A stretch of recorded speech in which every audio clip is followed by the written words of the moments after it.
Lalagdaan na sa Huwebes ang comprehensive agreement on the Bangsamoro. Pero ang peace talk sa pagitan ng gobyerno at ng CPP-NPA tila malabo na raw umusad sa ngayon. Ayon sa founding chairman ng Communist Party of the Philippines na si Jose Maria Sison, hindi nakatulong sa usapin ang pag-aresto sa mag-asawang Chamzon. Ayon naman kay Pangulong Aquino, nasa kamay na ng CPP kung uusad ba o hindi na ang peace talks. Live mula sa Quezon City, may report si Joseph Morong. Joseph? Jessica, sa Huwebes nga ay pipirmahan na ng gobyerno at ng Moro Islamic Liberation Front yung comprehensive agreement on the Bangsamoro. Layo nito siyempre natuldukan na yung dekada-dekada ng Muslim insurgency. Pero dahil nga naman doon sa isa naman ay dahil sa pagkakaaresto sa mag-asawang Chamzon ay nabigyan ng focus yung usapang pangkapayapaan ng gobyerno. Ito naman sa pagkakataon namang ito ay sa Communist Party of the Philippines na tila mas malabo pang umusad. Taong 2000 nagdeklara ng all-out war si dating Pangulong Joseph Estrada laban sa Moro Islamic Liberation Front o MILF. Bumagsak sa kamay ng gobyerno ang Camp Abu Bakar at 47 iba pang kampo ng MILF. Isa ito sa marahil ay pinakamadugong alaala ng gera sa MILF. Lampas 1 milyong katao ang apektado ng gera, aabot sa 1,000 namatay o di kaya naman ay nasugatan. Ngayon, matapos ang halos 17 taon ng makikipaglaban ng MILF, sa Huwebes, isasara na ang yugtong ito sa pagpirma ng Comprehensive Agreement on the Bangsamoro o CAB sa Malacanang. Isang celebratory event kung saan ay formal na natin masasabi na ito na yung kabuang na pag-usapan. Napakahalaga nun dahil sinasara na yung formal negotiation process at pumupunta na tayo sa 100% implementation phase. Imbitado ang tinatayang 1,000 katao. Pangungunahan ni MILF Chairman Alhaj Murad ang aabot sa 500 mga miyembro ng MILF. Inimbitahan na rin ng gobyerno si Malaysian Prime Minister Najib Razak.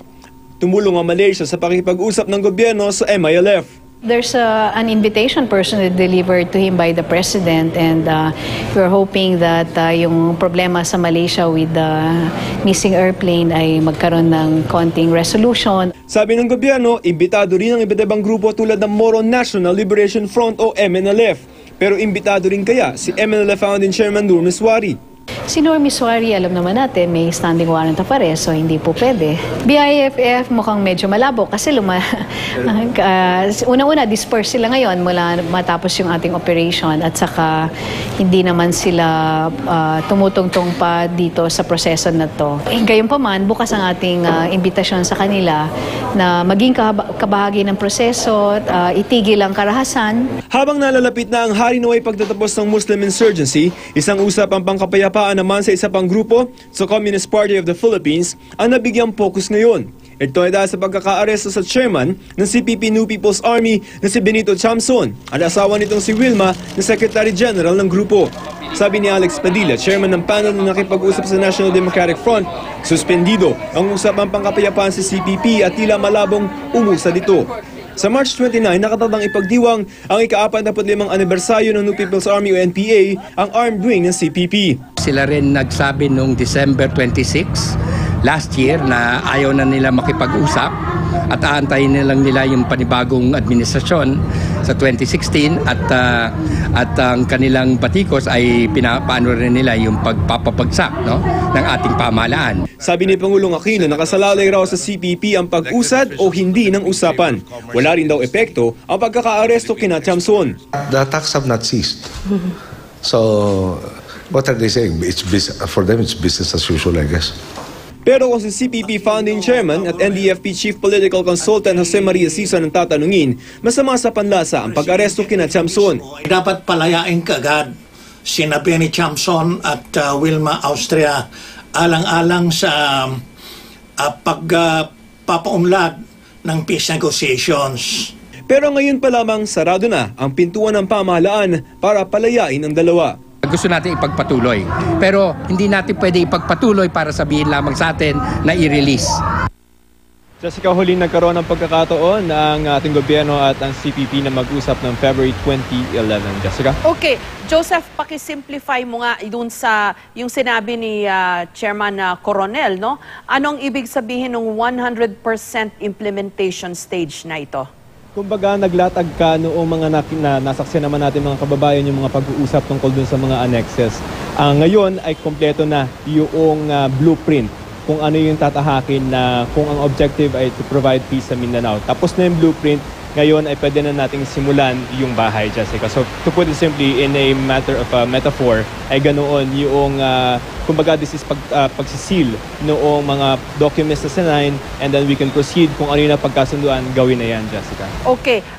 Ano ang mangyayari? Magkakaroon na ng organization siguro nung Bangsamoro state ba ang tawag doon? Paano yun? They will have parang shadow departments?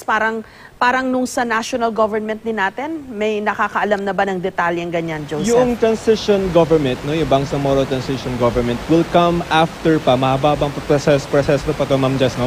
Una muna, pagkatapos na lang masainan yan, ang dapat maisumite noong Bangsamoro Transition Council ay yung basic law. Ito yung papalit doon sa batas na nag-create noong Autonomous Region in Muslim Mindanao. Pagkatapos nun, dapat payagan yan ng Kongreso at isasubmit yan sa plebisito. Sasabihin, tatanungin yung mga kababayan natin na masasakop noong Bangsamoro territories, gusto nyo ba napalitan natin yung ARM? Pag sinabi nila na oo, okay, we will proceed with the Bangsamoro Transition Authority. Ito yung pansamantalang pangungunahan muna ng MILF, ng niliderato ng MILF, bago yung 2016 kung saan yung mga kababayan natin can directly participate in an election to elect yung magiging nilang kinatawan, no, mga representatives doon sa Bangsamoro Assembly. So ang target niyan is at least man lang magkaroon ng isang taon na ma-try itong konsepto ng Bangsamoro government before we transition to 2016 and nandun na yung Assembly, Jessica. Okay, ano ang timetable for the plebiscite, Joseph? When do they want this to happen? As soon as the Congress finishes its work, no? So pag na-submit by March, ang sinasabi is, naka-break sila ngayon, no? Ang window time kasi nila dyan is before sila maging busy doon sa pag-uusap naman or sa mga debate tungkol naman sa budget.